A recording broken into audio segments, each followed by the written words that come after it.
Welcome to Uran Patsala. I am JNK sir. Today's class is for School Service Commission Group C. Let's begin our class. First question. Convert into indirect speech. অর্থাৎ narration change. We said we are quite happy now. Clear? First option told, said আমরা told কে accept করব না, কারণ told তখনই use করব said to থাকলে আমরা told use করি, তাহলে এখানে told ইউজ করার কোনো প্রয়োজন নেই, সুতরাং এটাকে বাদ দিলাম। তাহলে we said that, এবার রিপোর্টিং ভার্ব পাস্টে আছে, তাহলে পুরো পার্টটা আমরা পাস্টে করব, শুধু টেন্সটাকে চেঞ্জ করব, অর্থাৎ আর এর পরিবর্তে আমরা ইউজ করব ওয়্যার। আর আমরা কি জানি, ন্যারেশন চেঞ্জের নিয়ম অনুসারে নাও থাকলে দেন। এবার অপশন খুঁজে নিচ্ছি, দেখো, তাহলে we said that, we are, তাহলে এখানে ওয়্যার বলতে এখানে একটা আছে, এখানে একটা আছে। এবার দেখো ফার্স্ট অপশনটাতে নাওটা নাওই আছে, সুতরাং ফার্স্ট অপশনটাকে আমরা এলিমিনেট করলাম। আর এগুলো তো কোনো প্রশ্নই ওঠে না, এই দুটোকে অলরেডি এলিমিনেট হয়ে গেছে, তাহলে সেকেন্ড আনসার আমাকে অপশন ডি। আমি এই দুটো বিষয় খেয়াল করতে পারলে আমার পুরো সেন্টেন্সটা কারেকশন হলো, পুরোটা পড়ারও প্রয়োজন হলো না। কেমন? তাহলে the right answer is option D. তাহলে রিপোর্টিং ভার্ব পাস্ট থাকলে আমার রিপোর্টিং স্পিচটাকেও পাস্টে নিয়ে আসবো, আর এর পাস্ট হচ্ছে ওয়্যার, নাও থাকলে হয় then. The option is right option is option D. Clear? বেশ, কাম টু নেক্সট কোয়েশ্চেন। পরের কোয়েশ্চেনতে আসছি। He said smoking is injurious to health. ঠিক আছে, he said smoking is injurious to health. It should not be changed. এটা কখনো আমরা change করতে পারবো না, কারণ আজও smoking is injurious to health, কালকেও থাকবে, আগেও ছিল। সুতরাং একটা শুধু আমরা কনজাংশন দ্যাট ইউজ করব, রিমেনিং পার্ট যেমন আছে ঠিক সেই রকমই রেখে দেব। দেখো, he said চারটে দিয়ে আমরা told আছে, এটাকে আমরা প্রথমেই এলিমিনেট করলাম। said বেশ, কনজাংশন আমরা দ্যাট ইউজ করেছি, ফার্স্ট দেখো চেঞ্জ হবে না বলেছি টেন্সে, তাহলে এখানে ওয়াজ রয়েছে, এখানে হ্যাড আছে, ঠিক আছে। যেহেতু এটা টোল্ড আছে, প্রথমে আমরা বলবো না, আমরা সেইডই হবে। said টু থাকলে আমরা টোল্ড ইউজ করি, সুতরাং এটাকেও এলিমিনেট করলাম। তাহলে পড়ে রইল অপশন বি। দেখো, he said that smoking is injurious to health. কেমন? ইনজুরিয়াস আর একটা সিনোনিমাস ওয়ার্ড বলে দিই, ডেট্রিমেন্টাল। ওয়ার্ডটাকে খুব ইউজ করে, প্রায়শই এক্সামে তো তোমরা পাবে। ডেট্রিমেন্টাল স্পেলিংটা হচ্ছে DETRIMENTAL, ডেট্রিমেন্টাল। এখানে লিখে দিই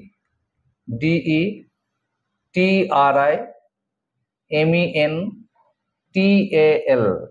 ডেট্রিমেন্টালের পরেও কিন্তু প্রিপোজিশন বসে টু। এখানটা আমরা ইনজুরিয়াস এর রিপ্লেস এই ওয়ার্ডটাও ইউজ করতে পারতাম, যে smoking is detrimental to health, same meaning, detrimental injurious একই।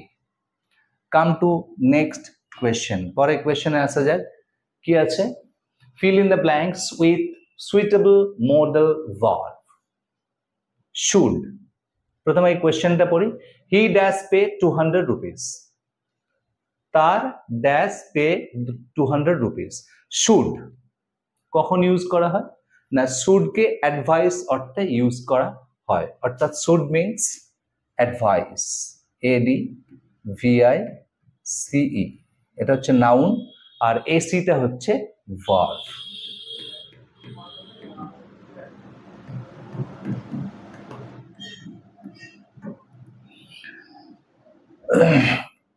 সোর্স ওয়ার্ডটা হচ্ছে, মডেলটা হচ্ছে ক্যান, ক্যান থেকে এসছে কুড। ক্যান কথাটা মানে হচ্ছে এবিলিটি, অর্থাৎ পারা বোঝায়। তাহলে এখানে পারা অর্থে সে পারে 200 টাকা পে করতে, নিশ্চয়ই হবে না, তার এবিলিটির কথা বলছেন এখানটা, সুতরাং কুডকে অমিট করব। ঠিক আছে। মাইটটা হচ্ছে প্রবাবিলিটি বোঝানো হয়,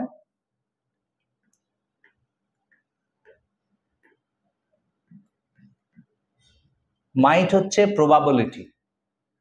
আবার মাইট দিয়ে এটাও বোঝানো যায় যে নেগেটিভ প্রবাবিলিটি বললেও মাইট হয়। যেমন ধর আমি একটা এক্সাম্পল দিচ্ছি, ইট মে রেইন টুডে, আমরা মে ইউজ করলাম মানে আজকে বৃষ্টি হতে পারে, মানে আজকে বৃষ্টি হওয়ার পসিবিলিটি আছে।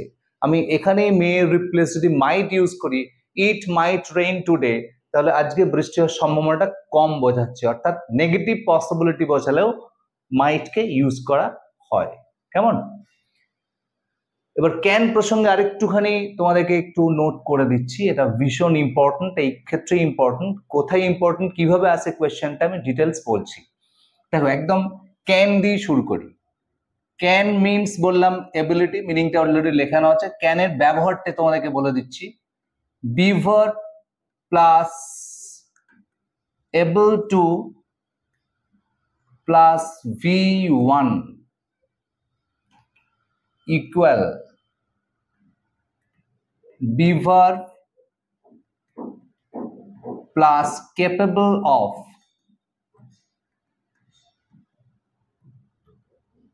plus verb ing same.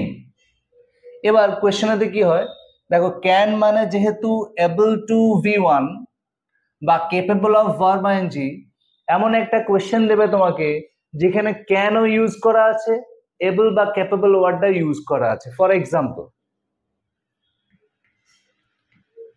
I can be able to make it, I can be able to make it. খেয়াল করে দেখো, ক্যানও রয়েছে, এবল টু V1 ও রয়েছে, ডেফিনেটলি এটা ভুল। তাহলে ক্যানের রিপ্লেস কি বলেছি, be verb able to V1, তাহলে ক্যানের রিপ্লেস এখানে আমরা বি ভার্ব ইউজ করব, I am able to make it. কেমন? সুতরাং এইরকম টাইপের একটা কোয়েশ্চেন ক্যান রিলেটেড আসতে পারে। তাহলে can equal to be verb able to V1, can equal to be verb capable of verb ing, অর্থাৎ I can do it means I am able to do it means I am capable of doing it.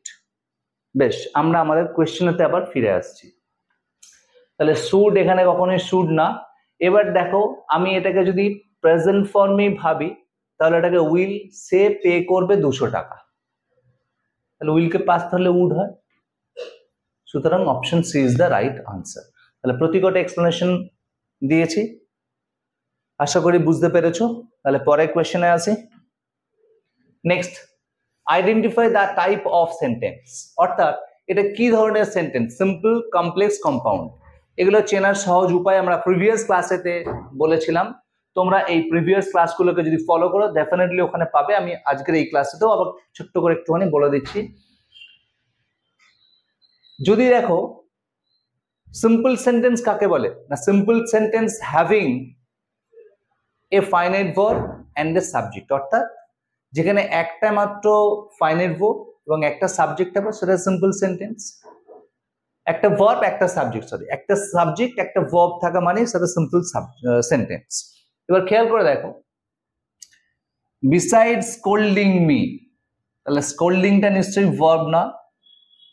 কি করে বুঝলাম না? Scold verb হয়, SCOLD। Scold কথাটা মানে হচ্ছে rebuke, বকাঝকা করা, তিরস্কার করা। কেমন? যেটাকে আমরা ইডিওমেটিক এক্সপ্রেশন বলি, ফেস দ্য মিউজিক। স্কোল্ডটা অবশ্যই ভার্ব, কিন্তু স্কোল্ডিং কখনো ভার্ব হয় না, কারণ কোনো ভার্বের যদি আইএনজি হয় তার আগে অক্সিলারি ভার্ব থাকতে হবে, তবে সেটা ভার্ব হবে। হি ইজ স্কোল্ডিং, তখন সেটা ভার্ব হলো। তাহলে এখানে স্কোল্ডিংটা ভার্ব না, তাহলে ভার্ব হচ্ছে একটা, দ্যাট ইজ বিট। তাহলে যে সেন্টেন্সে একটাই মাত্র ভার্ব থাকবে দ্যাট ইজ সিম্পল সেন্টেন্স। সুতরাং ডেফিনেটলি এটাকে আমরা করব সিম্পল। ঠিক আছে? আর কমপ্লেক্স সেন্টেন্স হলে, কমপ্লেক্স সেন্টেন্সের কিছু সাবঅর্ডিনেট কনজাংশন আছে যেগুলোকে দেখে আমরা বুঝি এটা কমপ্লেক্স সেন্টেন্স। আর কম্পাউন্ড সেন্টেন্সের কিছু কনজাংশনস আছে, and, but, so, therefore, etcetera etcetera. এগুলো দেখলে আমরা বুঝি এটা কম্পাউন্ড সেন্টেন্স। এগুলো আরো ডিটেলসে বলা আছে প্রিভিয়াস ক্লাসগুলোতে। নেক্সট আসছে, এটাও দেখো same type of sentence. Identify the type of following sentence. একদম এটা নিশ্চিত করে বলে দেওয়া যাবে যে এটা একটা কমপ্লেক্স সেন্টেন্স। কি করে বলে দেওয়া যাবে না, এই অলদোটা হচ্ছে একটা কমপ্লেক্স সেন্টেন্সের, এই অলদো যেটা আছে দেখো এটা হচ্ছে কমপ্লেক্স সেন্টেন্সের একটা সাবঅর্ডিনেট কনজাংশন। কোন কোনগুলো সাবঅর্ডিনেট কনজাংশন সেগুলো একটুখানি তোমাদেরকে ছোট্ট করে বলে রাখছি। যেমন অলদো যেটা এখানে রয়েছে দেখো,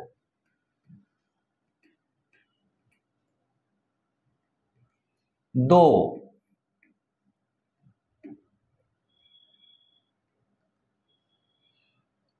if, unless, as, because, তাই তো, as if, as though, etcetera. এবং আরো অনেক আছে, এবং যত WH ওয়ার্ডস আছে সবই। তাহলে এইগুলো হচ্ছে প্রত্যেক কটা হচ্ছে সাবঅর্ডিনেট কনজাংশন। তাহলে সাবঅর্ডিনেট কনজাংশন থেকে রেস্ট পার্টটাকে বলা হয় সাবঅর্ডিনেট ক্লজ। এই পার্টটুকুকে বলবো আমরা সাবঅর্ডিনেট ক্লজ। আর কমপ্লেক্স সেন্টেন্স কাকে বলে? The complex sentence having at least a subordinate clause, অর্থাৎ যে সেন্টেন্সে কমপক্ষে একটা সাবঅর্ডিনেট ক্লজ থাকবে তাকেই বলবো কমপ্লেক্স সেন্টেন্স। তাহলে সাবঅর্ডিনেট ক্লজ রয়েছে, ডেফিনেটলি এটা হচ্ছে একটা কমপ্লেক্স সেন্টেন্স। ক্লিয়ার?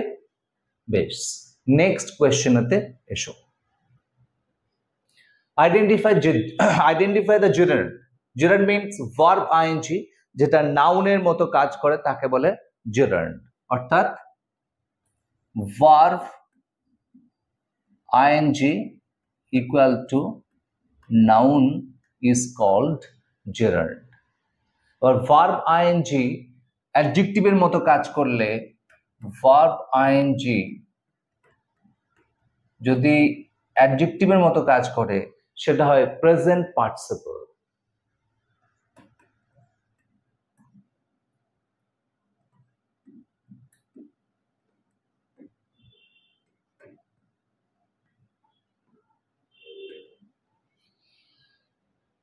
তাহলে এখানে আমরা একদম নিশ্চিত করে বলে দিতে পারি seeing is gerund।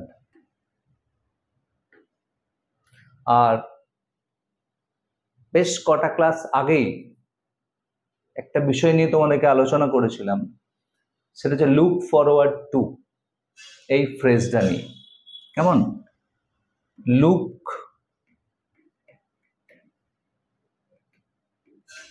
forward to, that means anticipate বা expect।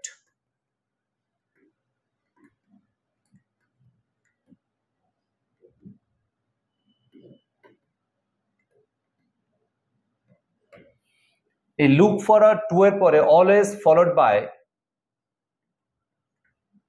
verb ing, অর্থাৎ look forward to এর পরে gerund বসে। কেমন? আর কোন কোন ফ্রেজগুলো আছে যাদের পরে gerund বসে নোট করে নিতে পারো। look forward to, be used to, be used, used, be used to, get used to, with a view to, aversion to, aversion, aversion to, addicted to, given to, taken to,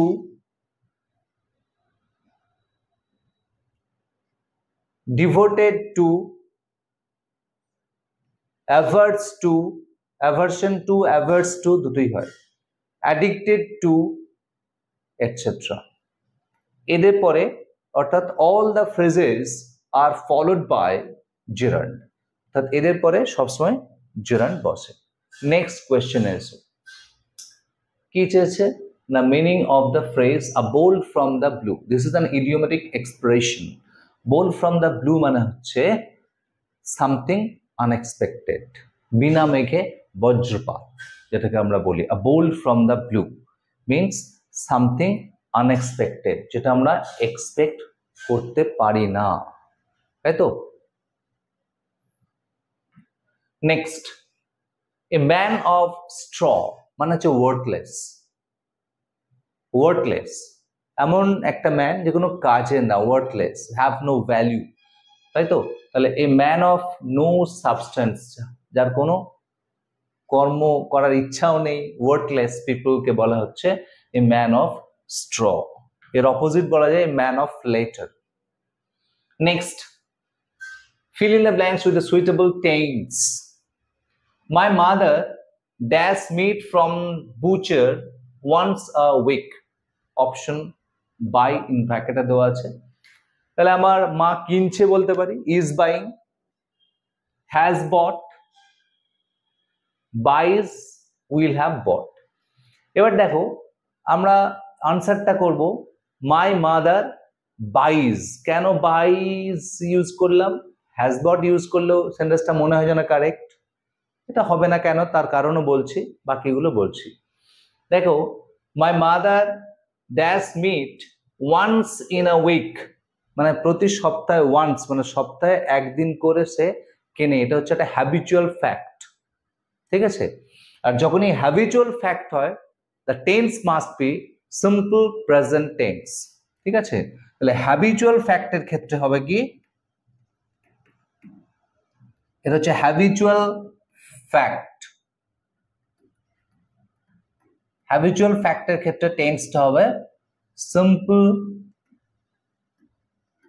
present tense. Clear? আর কোন কোন actions গুলো আছে habitual fact ছাড়া? Eternal truth, characteristics বৈশিষ্ট্য, তাই তো? Profession, normal activities etcetera, এগুলো প্রত্যেকটা ক্ষেত্রে সিম্পল প্রেজেন্ট টেন্সে ইউজ করা হয়। তাহলে সেই জন্য ইজ বাইং হলো না, হ্যাজ বটটা হচ্ছে প্রেজেন্ট পারফেক্ট, বাইজ হচ্ছে simple present third person singular number বলে এস যোগ হলো, আর উইল হ্যাভ বট হচ্ছে ফিউচার পারফেক্ট। কেমন? এটা ফিউচার পারফেক্টের প্রেজেন্ট পারফেক্ট, প্রেজেন্ট কন্টিনিউয়াস, যেহেতু হ্যাবিচুয়াল ফ্যাক্ট হলে সিম্পল প্রেজেন্ট টেন্স হয়, that's why option C. Next, the plant dash gradually, একটা ছোট্ট বিষয় মনে রেখে দেবে, এরকম কোয়েশ্চেন থাকলে ডেফিনেটলি আনসার করে দেওয়া যাবে, অত টেন্স না জানলেও হবে। যখন জানবে কোনো সেন্টেন্সের শেষে at the end of the sentence gradually অথবা ডে বাই ডে থাকবে, এই গ্র্যাজুয়ালি আর ডে বাই ডে থাকলে একদম নিশ্চিত করে টেন্সটা প্রেজেন্ট কন্টিনিউয়াস টেন্স হবে, অন্য কোনো টেন্স না, একমাত্র প্রেজেন্ট কন্টিনিউয়াস টেন্স। তাহলে প্রেজেন্ট কন্টিনিউয়াস টেন্স মানে হচ্ছে subject am is are plus verb ING, এটা হচ্ছে প্রেজেন্ট কন্টিনিউয়াস এর sentence structure. So the answer is the plant is growing gradually, একদম নিশ্চিত করে the tense must be present continuous tense, একদম নিশ্চিত করে present continuous tense হবে। ক্লিয়ার? বেশ, come to next question, পরের কোয়েশ্চেনেতে আসি। one word substitution, এক কথায় প্রকাশ। a house where an Eskimo lives, তাদেরকে বলা হয় ইগলু। কেমন? আর টেন্স মনে রেখে দিও, এটা বলে রাখি, ইগলুর আগে যদি কোনো আর্টিকেল বসে সেটা হচ্ছে অ্যান, তাহলে ইগলুর আগে যদি কখনো আর্টিকেল বসে সেটা অ্যান ইগলু হয়, এ ইগলু হয় না। এটা এরর কারেকশনের ক্ষেত্রে অনেক সময় পাই, দ্যাটস ওয়াই এটা মেনশন করলাম। Next, a poem of morning, previous ক্লাসে কোন একটা ক্লাসে এটা ছিল, ঠিক আছে? পোয়েম অফ মর্নিং মর্ন হচ্ছে বিলাপ করা বা ল্যামেন্টেশনও বলা যায়। আ পোয়েম অফ ল্যামেন্টেশন, এটা মানেও বিলাপ। কেমন?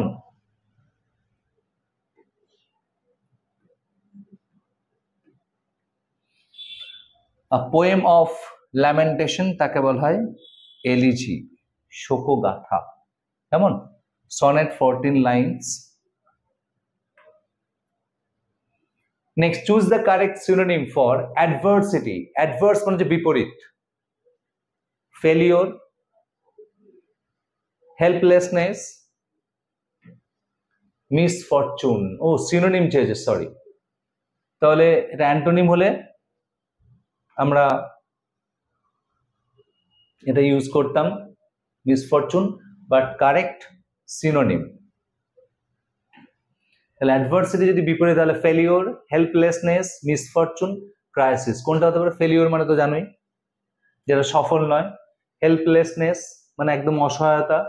তাহলে adversity, helplessness, misfortune, crisis.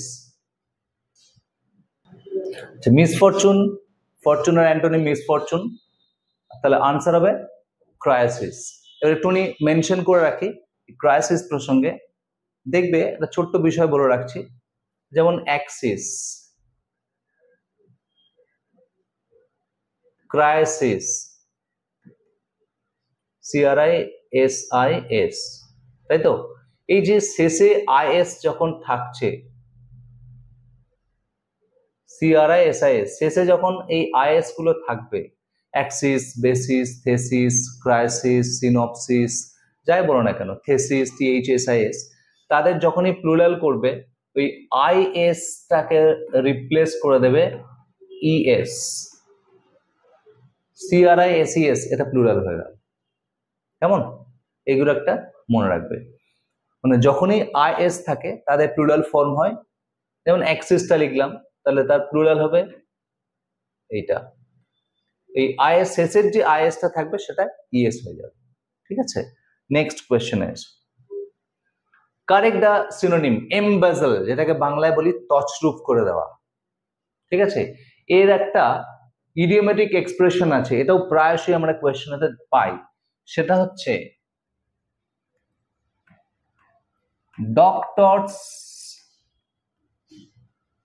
The account.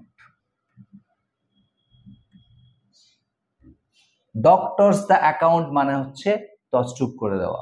কেমন? অর্থাৎ এখানে হবে মিস অ্যাপ্রোপ্রিয়েট, এটা মানেও তাই। মিস অ্যাপ্রোপ্রিয়েশন অফ মানি, অনেক ক্ষেত্রে এটা পাবে। এমবেজলমেন্ট এর নাউন ফর্ম, দেখবে এমবেজলমেন্ট অফ মানি বা miss appropriation of money, doctors the account. কেমন? বেশ, নেক্সট কোয়েশ্চেনেতে আসি। Question number 50, বয়েসচারাস। বয়েসচারাস কথাটা মানে হচ্ছে নয়েজি, অর্থাৎ কোলাহলপূর্ণ। তাহলে রাউডি, তোমরা তখন রাউডি সম্পর্কে ভীষণ পরিচিত, রাউডি বেবি, রাউডি রাঠোর। ঠিক আছে, তো এখানে বয়েসচারাস যদি হয় তাহলে তার কি চেয়েছে? এটা অপোজিট চেয়েছে। দেখো, এটা কিন্তু সিনোনিম না। ঠিক আছে, এগুলো দেখো প্রত্যেকটা অলমোস্ট অপোজিট, সিনোনিমই বলা যায়। এখানে অপোজিট বললে যেটা হওয়া উচিত সেটা হচ্ছে সেরিন। সেরিন কথাটা মানে হচ্ছে কাম, CALM, কাম মানে হচ্ছে শান্ত বা স্নিগ্ধ, শান্ত বা স্নিগ্ধ বলা যায়। কেমন? সেরিন কথাটা মানে হচ্ছে কাম। দ্য সেরিন অফ যমুনা, তাতে যমুনার যে সেরিন ওয়াটার অফ যমুনা, শান্ত স্নিগ্ধ জল, এরকম ভাবে বলা যায়। দ্য সেরিন কথাটা হচ্ছে রাইট আনসার। ক্লিয়ার? বেশ, thank you very much. Please like and subscribe us. Tata.